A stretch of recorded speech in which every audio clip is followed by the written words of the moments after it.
This is Hard Parking, brought to you by Right Honda and Right Toyota out of Scottsdale, Arizona.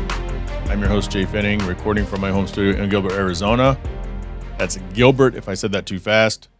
Back from my vacation. I've been gone for the last 2.5 weeks. So you got two of my favorite episodes, the best of, the classics. Sean Lee was the first one. Hopefully you guys listened or watched that. If not, go back and check it out. That's an interview that I did with Sean Lee, the founder of Purist Group in California, philanthropist. I want to say in 2020, maybe 2021, late 2021 or 2020. I don't remember anymore. And then, of course, most recently, Noel G., commonly known as Hector, and pretty much everything he plays. Fast and Furious, Training Day. I don't know if he was Hector in Training Day. The Purge. He's been in The Walking Dead. He's been in a bunch of movies. More movies that you would think. And that was my first, I would say, remote interview where I went to the house that he was staying in at the time. And I digitally remastered the audio from that because there was a lot of reverb in the original podcast. And I was kind of shell-shocked after that because I never liked, I liked the interview, but I hated the audio. And obviously, as you could tell nowadays, years later, I've got all that stuff tightened up. That's very important to me.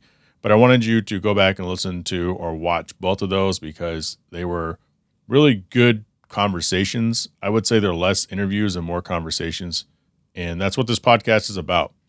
More conversations, less pure interviews, gives you an opportunity to really learn about the guest, whether they're famous or they're just normal people like myself and like most of you listening in or watching this on Spotify or YouTube. So go back and listen to those. Coming up on today's episode, a new segment, The Conspiracy Corner, something I think I've been talking about a little bit in the past. Finally got one of those episodes recorded. A lot of fun. All I ask of my guest is do not get me fired. Do not get me canceled. Had a lot of fun doing it, and I can promise you, you're going to enjoy that segment when we get to it. Also, a little car news. We rented two vehicles. We had a 2025 Jeep Sahara 4xe, and a week later, or a few days later, actually, because we had a couple days without a car, we rented a 2025 Toyota Highlander. I will compare those. They are both good rentals. Which one would I buy? Which one should you consider buying, depending on what you're doing, whether they're new or used in the future. I had a lot of fun. All that and more coming up after this word from Arcus Foundry /Spark Forge. Business tech feeling whack? Too many tools, too much chaos, not enough time? Arcus Foundry is here to fix that. With Spark Forge, you get a unified platform that connects everything you need. Your website, social media, phone systems, and more. There is no need for an expensive IT department or dealing with a bunch of separate systems. It truly is the all-in-one solution that saves you time and helps your business run smoother. Head over to arcusfoundry.com and use the code HARDPARKED to get your first month free. Upgrade your tech and get back to business. Gonna hop right into it. Like I said, we were gone for 2 weeks, and I do that every year. Take vacation, obviously, because we can. This was more of a family trip.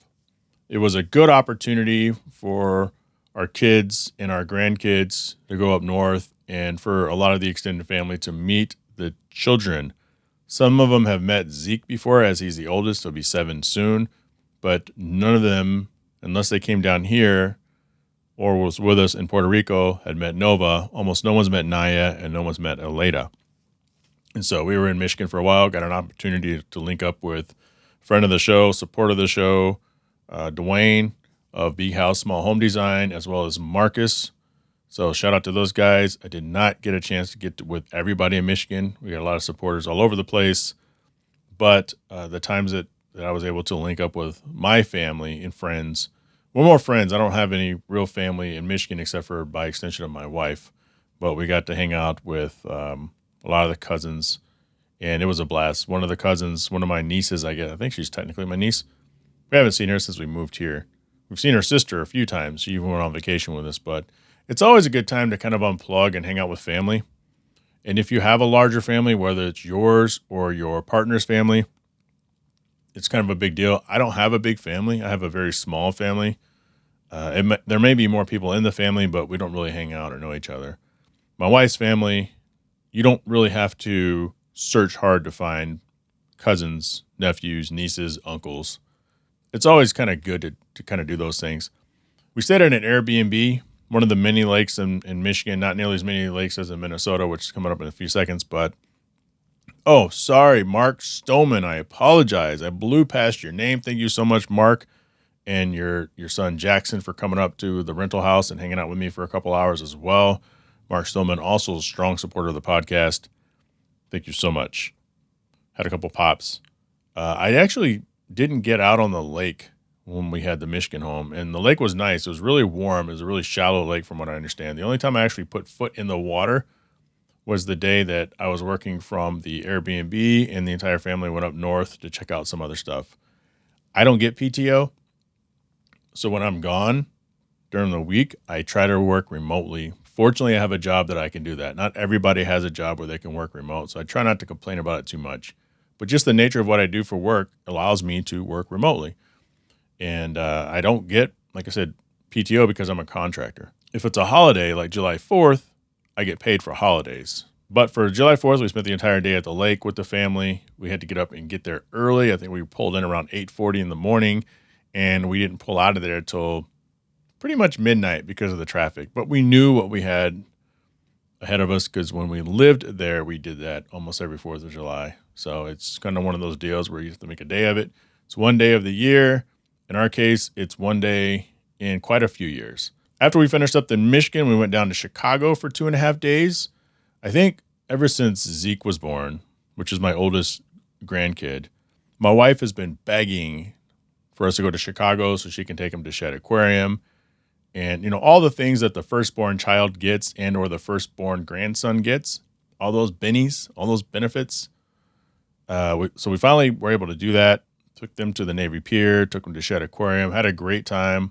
When you sit back and you look at the family, the older you get, the more you appreciate it. It was worth the time off. I mean, again, I did work remotely, but a little bit. But walking around Chicago was great. You know, it was the first trip that my son and his girlfriend and their 6-month-old now baby had gone on together with us. And so we got a lot of great photos. You can see them on my Jhae Travels page on Instagram. You don't really see that stuff on the main podcast page or my main Instagram at Jhae Pfenning. But those photos, those videos, you know, looking back, they're going to remember them forever. Most of the family left us. The kids, the grandkids left us after Chicago. My wife and I and Zeke moved forward to Minnesota to hang out with my mother and my brother. You don't hear much about my family because we hardly ever see them. Last time, I mean, every summer, Yvette and I have gone up there for the past few years. Actually, since my father died in 2020, I feel like Yvette and I have gone up there, I think, every year now. If not every year, with this being 2025, 4 of the last 5 years, we've gone up there. But the house we rented there was really nice, too, and you saw a lot of that on my Jhae Travels page as well. Another very large lake, a very shallow lake. I think that lake's deepest is 19 feet. To the best of my memory of all the bodies of waters I've been around, especially as an adult, I don't know if I've ever, me personally, have ever been at a lake that was more clear. I don't know if everyone's outdoors, but there's those times where you go and you're crossing a bridge or you're at a creek at a hike and it's the popular spot and everybody's there swimming or fishing. And you look down in the water and you can see the rocks at the bottom and it's really like 12 feet deep. But that's a stream, you know, like that's a creek. That might be a river, but it's rare that you find that with a lake. And there's a lot of lakes out there like that. I'm not a big outdoorsy person, so I don't go to those a lot. But this lake we stayed at in, I think, South Haven, Minnesota, because there's a South Haven, Michigan. In South Haven, Minnesota, this lake that we stayed at was really special. And Zeke went fishing for the first time. It's kind of one of those deals. I complain on the trip because I'm always stuck driving. And I don't know if it's just a guy thing. I don't know if women just think guys like to drive. I don't know if it's emasculating if you make your woman drive. But it's kind of one of those weird dynamics. And I know that was a weird pivot, but I'm thinking about it now because I glanced down at the rental cars. My wife says, "Aren't you a car guy? You're a car guy, so you like to drive." I go, no. One thing has absolutely nothing to do with the other. I love driving my NSX, my Honda Z, other cars, going from short destination to Cars and Coffee, car event, car show. I like going on car cruises with my buddies. Driving a rental car all week and having to drive hours at a time, it's not fun. Even when you go across country with your buddies on a trip, like last year when we went to NS Expo, the trip itself sucked. The journey was kind of fun because you have their walkie-talkies. Every gas station, you're saying, what's up? Everyone's going inside, hanging out for a few minutes, get back in your car, and you push. And it's a lot of fun rolling around in a group of the same car across city to city. It's not the same thing as picking up a rental car in Chicago. We flew to Chicago before Michigan. So we flew to Chicago, picked up the rental vehicle, and drove it to Michigan. And it was a very long day. Our rental house that we stayed at was an hour north of Grand Rapids. And it's about an hour, well, about 30 minutes north of Grand Rapids. It's about an hour, just over an hour from the rental house to Holland State Park, where the beach is, where we spent all day for 4th of July. You heard that timestamp. And then when we got done with Michigan, we drove back to Chicago. And then once we got to Minnesota, we rented the other car and we drove from there up to the lake house, which is an hour and a half away. So it's a lot of driving and none of that is fun. So when my wife says, you like cars, you should like to drive. One thing has absolutely nothing to do with the other. Send me a comment. Let me know if you agree. One thing has absolutely nothing to do with the other. We could have rented a Lamborghini Urus. And sure, I would love to drive one of those. I still haven't. But you get to a threshold to where it stops being fun and starts being work. It's like with my job, I get compensated pretty well. And when I look at a job contract and they say, hey, this one pays $10 more an hour than that one. And I always say the money doesn't matter as much. And people look at me like I'm crazy. It matters.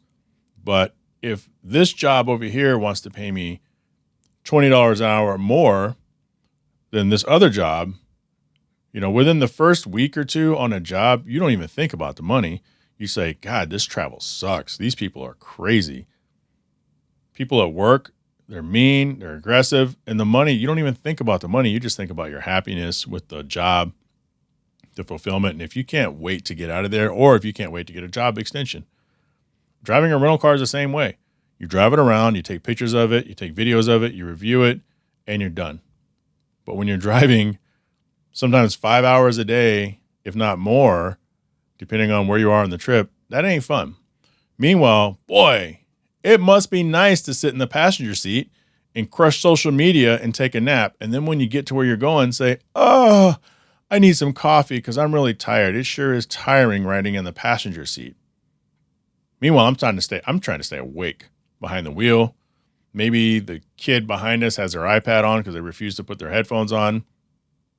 You know, I mean, am I preaching to the choir? It ain't all roses. So the whole thing, I don't know. It's just, you should like driving. Does it sound like I'm frustrated? Yeah. But here's the deal. Honestly, if I needed my wife to drive, she would drive. If I was tired, if I was sick, maybe I had too much to drink and she didn't have too much to drink. Not advocating drunk driving, just saying. But usually if she's drank and I've drank and it's not too bad, maybe I'm just tired, she'll drive, or we'll just Uber. Or she'll just tell me to suck it up because she's had way too much to drink. Back to the Minnesota place. So we have to drive 20 miles just to get back into town to go to Walmart. Wife decides the next day that she wants to buy Zeke a fishing pole. He's never gone fishing, but real quick to volunteer to drive the kid to Walmart to buy a fishing pole. So I said, don't worry about it. I'll go with you because you have no idea what you're doing. Now, I haven't gone fishing in decades. But when I was a Cub Scout, a Boy Scout, would go to my grandmother's lake, we would go fishing all the time. So I know how to fish. I just haven't gone in decades. Wife has never fished. Wouldn't know shit from shat looking at a reel. Obviously, the 6-year-old has no idea. And so I went with him to Walmart. We picked out a starter reel for him. I picked out the bobbers, picked out the weights, picked out which rigs or lures. I had to explain to him, tried to explain to a 6-year-old who thinks he knows everything why you would use this bait versus that bait.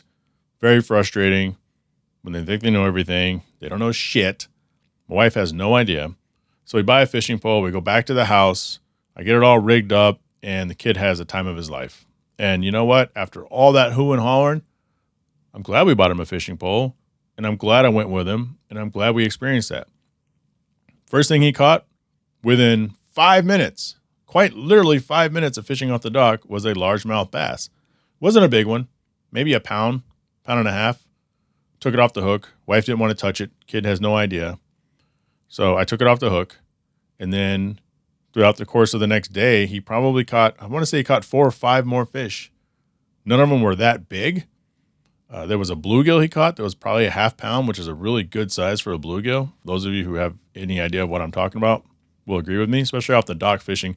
The thing is, the reel we bought him had a 6-pound weight line. And I cringed when I bought it. I'm like, ugh, 6-pound weight. If this thing weighs a pound and a half or 2 pounds, depending on how you reel this in, this thing's going to snap every single time. And it did. There was a largemouth bass, and I think you saw the video on Jhae Travels. If not, I'm actually going to overlay it on this video, that when we were trying to take the other largemouth bass off his line, the first one he caught, the bigger one tried to eat that one off his fishing line.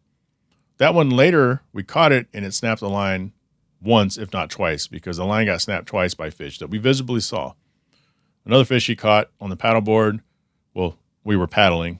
I paddled once and we caught the fish, and my wife paddled the other time. He caught the fish. It fell off before he got to the dock for me to take it off the hook. But great time. Was able to meet up with my cousin and his wife. We had to drive about an hour north and meet up with them as a midway point, because we stayed about 2 hours south of where we usually stay, which was about an hour away from the airport. We had a great dinner at a place called Johnny C's, middle of nowhere. And the next morning we had to get up and drive to the airport because our flight was the same morning, which kind of sucked, but we made it in time. And overall, it was a great trip. And, you know, I was reminded once I got home just where we were, because we're waiting for our Uber here in Phoenix. And I look up and there's this lady with this big hat on. She smelled and looked like Scottsdale. And they have a regular, like, Toyota Camry. So a regular Uber. She's got 2 teenage boys with her. All this luggage, 2 full-size service dogs. When I say full-size, we're talking maybe yellow lab. And this Uber driver, as he's loading the back, trying to figure out how he's going to put all these suitcases, these kids, and these dogs in his car, is kind of giving her this look when she's not really looking. And I'm seeing his look, and he's thinking, I know exactly what he's thinking. He's thinking, are you fucking kidding me right now? And I'm thinking, why didn't she call an Uber X, Uber XL, with 2 grown kids, pretty much, 2 teenagers, 2 full-grown. Who needs 2 full-grown service dogs? I can see one. I see them all the time on the plane. They lay on your foot.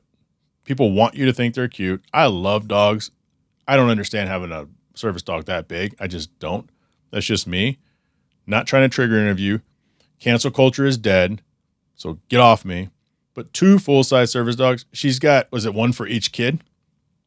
Each kid drives her so crazy she needs a service dog for each kid. So she shoves the kids and these 2 full-grown dogs in the back seat. She gets in the front seat, and the Camry pulls off, and I'm thinking, yeah, we are definitely back home. So that was a trip. Coming up, the car news as we talk about my rentals, and then, if you're still listening or watching, thank you very much. And then the first ever Conspiracy Corner. Gosh, I feel like I can't hit this, the opening of this, that whole first travel segment, I feel I hit with a lot of energy. And you know why? Because people tell me they love this podcast and they also listen to it to fall asleep. Wake up. Wake up, people. We're not doing this. Someone reached out and said I should do my voice on a YouTube channel and just read children's books. And people use that to fall asleep. And I could. That's a good idea. Maybe I could do that to monetize, since my other channels aren't doing so great. But it's not a compliment for a podcaster. Hey, Jay, I listen. And I've said this before, but people keep saying it. Like your show, like your voice, sound like a DJ. You make me fall asleep. Not a compliment, folks. Anyway, so we get to Chicago, and it's myself, my mother-in-law, we had Zeke, my daughter, her boyfriend, and the kids. They had so much stuff because it's You have a booster chair, 2 child seats, all this little miscellaneous luggage, 2 adults. It's a lot. So we took Zeke. We had his bag. We had a couple of the other little kids' bags. We didn't have his booster chair. And so we had to find a vehicle. Now, my wife couldn't rent a minivan. They didn't have any minivans. Usually you rent minivans. I don't mind driving a minivan. Chrysler Pacifica, for me, is the rental van you want to get, just because there's not a lot of other rental vans out there. But I've always had a good experience with Chrysler Pacificas, not the Kia Carnivals, but no minivans. And so we find this Jeep. It's a 2025 Jeep Sahara 4xe. Pick a red one. I open up the back, I look, and I go, I could put 3 full-size suitcases, 2 mini suitcases, 2 backpacks, 3 backpacks, actually, and some other miscellaneous things. We can do this. And so we picked that thing up. You know, I've talked about vehicles before and how when you get inside a new vehicle for the first time and it's not a manufacturer you're used to driving, all the buttons and everything are on weird, different places. So the Jeep Sahara, to roll up the windows, the front and rear, it's in the center console area. It's not on the door like you would think. The door lock button, I think, was on the door. Anyway, this thing was very modern. Drove pretty nicely. Had all the amenities, a giant screen, obviously CarPlay, no Jhae. I still am very firm about that. And it seemed like a very nice vehicle. I could never quite get it to get out of off-road mode. I don't know if it's automatic, because after like 20 miles an hour, it flips and says, you're no longer on this off-road terrain. It's going to drive normal. It has the opportunity to charge it, but it's also a hybrid, which is good. Because when I first saw the 4xe, I was like, ooh, is this a fully electronic vehicle? I don't mind driving an EV vehicle, but you got to know where the charge stations are. I already know it's a 2-hour drive at least to where we're going. I don't want to deal with that drama. I need something with gas. So once I located the gas tank, I go, hey, this is our vehicle. Now, this one was well equipped. I don't think it was just a standard Sahara 4xe. When I looked up the price, though, it's close to $60,000. It's like a $57,000 vehicle, which is pretty crazy. I think the Sahara is one of the nicer trims. It's not the top of the line trim, I don't think, but it was definitely a nice Jeep. And usually when I rent brand new nice cars, I always think about what I want this vehicle. And for the most part, it was a strong maybe. Oh, it also came with a removable top, but we never took the top off. I don't like dealing with that with rental cars, because if you can't figure out how to do it and you get it off, that means it's going to be even worse trying to get it back on before you turn the car in. So anytime I've had a vehicle that has a removable top, I've never taken the top off, so I don't want to monkey with it. This one looked like it was complicated. It may have been automatic. I'm not sure. I never did it. But driving from Chicago to where we're staying just north of Grand Rapids, my butt started to hurt. And what does that tell you? That tells you the seats aren't that good. Now, I know it's an off-road vehicle as intended. It's a freaking Jeep Wrangler, but it's also kind of a luxury Wrangler. And I decided immediately that I wouldn't ever want this vehicle because I can't drive in it long distance. Well, my butt hurting. Your butt shouldn't hurt. It's like a 2.5-hour drive. And you start moving around like when you're on a plane, you start shifting. I do. My butt hurts on a plane too. But, no pun intended, with that being said, it was a great rental vehicle. And I would 1,000% rent it again if given the opportunity, or something similar. Because, I was surprised because there was a day where the family, I said earlier I had to work and everybody else went up north. They went to the Bear Dunes, which is a super famous sand dunes in northern Michigan. And I think that something crazy, if you decide to go down the hill, you have to get back up. And if you can't get back up, they'll rescue, but it's going to cost you something like $3,000 or $4,000 to do it. And there's signs up there that says, if you go down and you can't get back up, you're screwed. You're going to have to pay us a lot of money. We'll come get you. And I think my son had talked about, we'll see how this does at the dunes. But much to my surprise that day, they just left it with me. I didn't even know they left the Jeep until I was 80% done with my workday. And I wanted some shaving cream. And I evaluated, because this, just like the Minnesota home, was 20 minutes to the nearest Walmart. And I go, you know what? I'll just wait. I will just wait and pick that up when we get to Chicago. the shaving cream because I'm not going to spend an hour for some shaving cream. So, I would totally rent the Jeep Sahara 4xe again. But a full charge, I think, is only good for about 30 miles. But I think it's still cool to have a vehicle that you can kind of do both. The NSX is a hybrid in the garage, but it does not, it regenerates its own electricity. And I don't know how long you can drive on it when it's on full E before the motor kicks in. But the motor does automatically kick in. And I don't know, I would assume on the Jeep Wrangler it automatically kicks in as well. But let me know if you know. But for $57,000, $58,000, I don't think it's something I would ever pull the trigger on. There's got to be a ton more vehicles that are just as good, if not better, depending on your use case for less money. After we get to Chicago, we're walking around, but when we get to Minnesota, so my wife has Hertz President Circle, so that you can kind of pick what you want. So in Minnesota, they have a ton of these Toyota Highlanders, and they have some small, like the shitty Jeeps, not like the Wranglers or the Grand Cherokees, but like the small Jeep Compasses and some of those things. No offense if you have one of these vehicles. They're shitty, they're small, they're ugly. So hard pass when given the option to rent. So I picked up a 2025 Toyota Highlander SE, I think. XSE was the trim.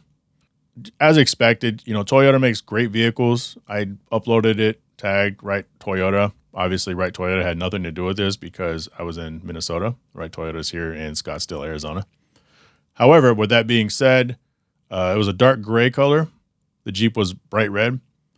So we drove this, like I said, an hour and a half up to the lake house, comfortable all the way through. And this was our vehicle for 4 days. Drove it up to meet with my cousin and his wife, as I said earlier. That was just over an hour as well. And it was comfortable. It was comfortable the whole time. Interior, plenty of power outlets, just like the Jeep, and then some. Once I looked it up online, the Toyota Highlander came in at, I think, $46,000 or $47,000. It was about $12,000 cheaper than the Jeep. And an easy argument could be made that it was nicer. It was definitely more comfortable. And I would obviously take the Jeep if I wanted to go overlanding, if I wanted to do any heavy outdoor stuff. But for my use case as a rental vehicle, driving from point A to point B, long road trips, short road trips, the Highlander wins hands down. It's not even close. So I would say that in comparing the two, it would be the Highlander if I had to pick one to drive for a month. If I had something that I just needed to drive for the weekend, feel like I was kind of cool in it, kind of douchey, right? But still, it would probably be that Jeep Wrangler 4xe because you could take it out, get it dirty, not have to worry about it. Probably easy to clean. The top comes off, which we didn't do, but still, the top comes off. And it has all the normal creature comforts. It's just not good for a road trip. So at the end of the day, the Toyota Highlander is a much better vehicle for rental, probably for purchase. And since it's a Toyota, I could promise you the resale value is going to be better than the Jeep Wrangler. And that concludes the car news.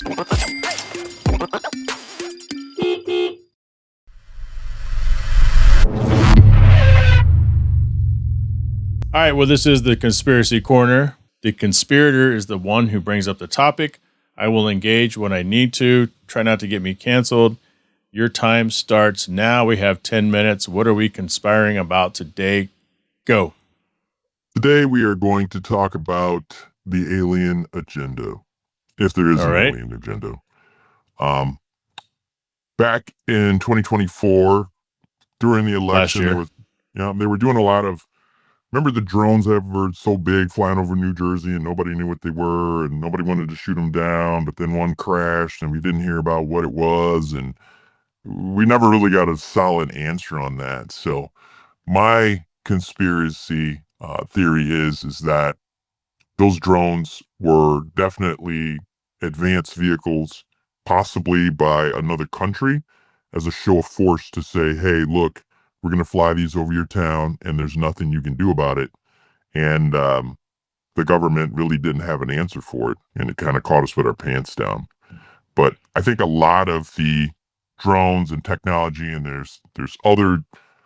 You're seeing a lot more videos now of actual objects that are flying around unmanned UAPs or whatever, and it's just a lot made. You're freezing up the screen. Hopefully, I don't know Okay. I think the screen's trying to intercept you. So yeah, I think a lot of these unmanned vehicles flying around are government projects from the 70s that or 80s that are now being kind of released as a kind of show of force, or it might be something as a distraction too. It could be a red flag event, So my screen is black. I don't know what's going on here. It's the CIA, man. Okay. CIA intercepting stuff. It is the CIA. All right. That's what it is. I knew it. I think with those drones, they said there's a mothership, and when we hear mothership, we think about science fiction, and there's some giant thing floating out, but floating in the atmosphere. But I guess there's a drone mothership that some countries have, and it's literally a giant boat that just deploys all these little drones and pulls them back in. Yeah. Seems simple enough. I mean, if you look at what's going on in the Ukraine war, I mean, you can do a lot with the little $200 drone now, but it sounds like the stuff that was flying over New Jersey might have been a little bit bigger, but hard to tell when they only come out at night. So anything else, seems like some witnesses say that right, yeah, they were the size aliens, of cars. Everything comes out at night. Nothing like wants SUVs. To show up during the day. So, what are you going to do? You got 6 more minutes. What else do we have on conspiracy theory? You got to have more than that. Let's see. Well, we could talk Bigfoot. What you got on Bigfoot? Not much. It should be time to get some Bigfoot stuff out. I'd hate to see that, there's so many AI Bigfoots now that, I mean, unless it's standing in my hotel room, nobody's really gonna believe anything anymore. So, not much happening on the Bigfoot front. Some people that have spent their entire lives chasing it and never found it. That's got to be the biggest letdown in the world, to spend 50 years chasing Bigfoot around and never actually see one. So it's pretty depressing, actually, now that I think about it. A lot fewer Bigfoot sightings since they invented the smartphone, yeah?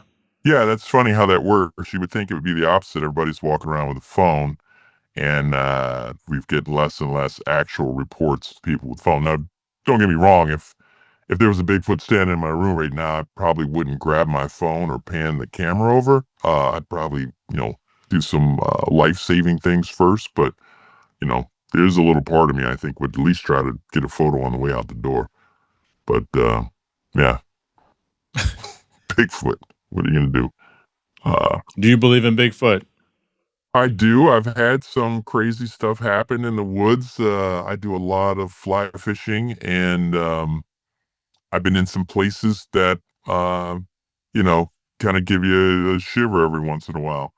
I had some.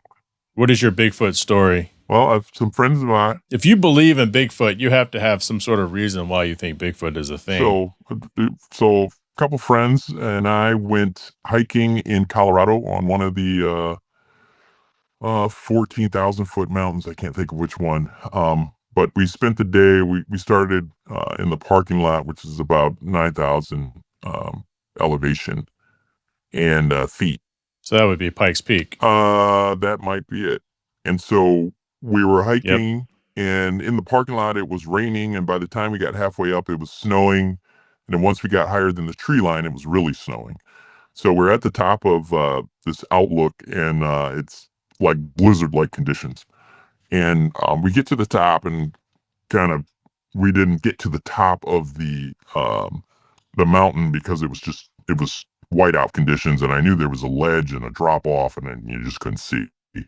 So as we're sitting there debating how much longer we're going to stay up there, 2 guys come out of from where the top of the hill on the trail is, and they're wearing full camo and stuff like this. And I said, "Hey, how much farther to the peak?" And he said, "Oh, you won't make it. It's way too snowy. Like, we literally had to crawl on the trail because we were afraid we were going to walk off the edge." So I was like, "All right, obviously I'm not interested in that." So one of my friends said, "Well, hey, I'm just going to go around the corner and look." So we're at this kind of rock outcropping here. And so I was like, "All right, well, we're going to turn around and leave in about 5 minutes. So don't, fall off, because we're going to leave in 5 minutes." So he goes around the corner, and so we're kind of waiting for him. About 10 minutes goes by, and I said, hey, phones don't work. So he comes walking around the corner and he's like, hey, did you see that guy that was walking in front of me just now? And I said, no, there was nobody else. Like the two guys that we saw walk down the hill, we saw them walk. So he's like, oh, I swear there was a guy in front of me. So I was like, all right, so either way, we're going to walk down the hill. So we start walking down the hill, and we're on the top of this mountain essentially, and walking down, and it had gotten ice on the trail. So we're kind of walking off the trail in the brush, so you wouldn't slip. And so you've got this trail that's completely has this light glazing of ice. And so we're all walking, and all of a sudden, there's a couple rocks that just come out of the tree line and bounce down the path on the ice. And I was like, wow, okay. So I'm looking around at my friends, and they're all just basically trying not to fall. So we're walking very cautiously. So I'm thinking, oh, my friend must have kicked up some rocks behind us, and it, kind of skated down the trail. So so I didn't think anything of it. They're both behind me. So walk a little further, and sure enough, same thing. Rocks come skipping down the trail. So I look back and I'm like, hey, what are you trying to make me fall? Quit throwing. These rocks are the size of golf balls. And my friend looks at me, he's like, what are you talking about? So then we stop, and I'm kind of looking around, and that's kind of when I noticed, like, you don't hear anything. Like, we were right after we got into the tree line again, and it was dead silent. And we've got about an hour walk down this thing, and we're trying not to fall on this ice. So I don't see anything. I get kind of a little freaked out inside. And so as we're walking down, we keep getting these rocks thrown at us for about 15 minutes. And they kind of start noticing after I brought it up, but I didn't, what are you going to do? Run? I was like, I can't, I'm not, John, I'm not going to. Right. Yeah. So we just keep working our way down. And as we work our way down, there was a guy that worked for the Park Service that was walking up, making sure everybody was off the trail.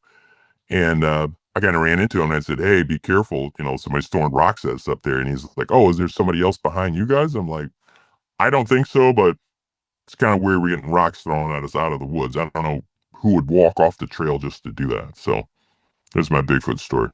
Didn't see anything.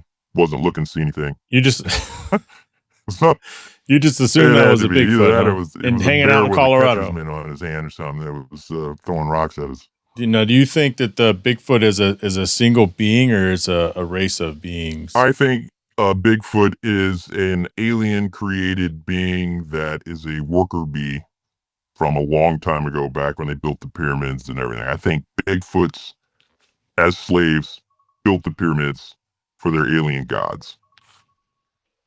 But not one person. There's multiple Bigfoot. No. There's a whole race of Bigfoots. Multiple Bigfoots. Bigfoot clones. Okay. Basically. Bigfoot clones built the pyramids for the Nephilim, which are coming on a spaceship here in the next year or two. That asteroid that just flew around the sun that they're talking about. Tying it all together. Yep. Well, that concludes this first edition of Conspiracy Corner. I don't know how much of this is actually going to record and save, because Zoom weirdly crashed on me for the first time maybe ever as you started talking about your conspiracies. And so with that being said, this wraps up this first Conspiracy Corner. Hey everyone, if you like what you heard today or like what you saw today on YouTube or Spotify, make sure you hit subscribe if you're not already subscribed. Go ahead and leave a thumbs up on the video and a comment. What was your favorite part of the video? And leave a review if you're watching or listening on a platform that allows you to leave a review. I want to thank our show sponsors, Right Honda, Right Toyota, Toyota of Huntington Beach, Claremont Toyota, and Gardenia Honda, Arcus Foundry, Auto Cannon, officially licensed Honda and Acura Gear. Can't forget our Patreon business supporters, Koya Automotive out of Winter Garden, Florida, Pell Construction out of Connolly, Michigan, Beak House Home Design out of Ashburn, Virginia, and Traverse City, Michigan. Shade Bros out of Boise, Idaho. Automotive Specialty Tool out of Owings Mills, Maryland. Special thanks to Mark Stoneman, Catherine Cox, Eddie Ramos, Richard Graves, Byron Jones, Bo Jung, Oscar Mina, Drew Bunkley, and Yasu Chiba, as well as Dre Mullins. Those are our Patreon sponsors. If you're in a position to help the podcast upgrade and you want to become recognized as a sponsor, you can go to patreon.com, Hard Parking Podcast, and join today. Shut up!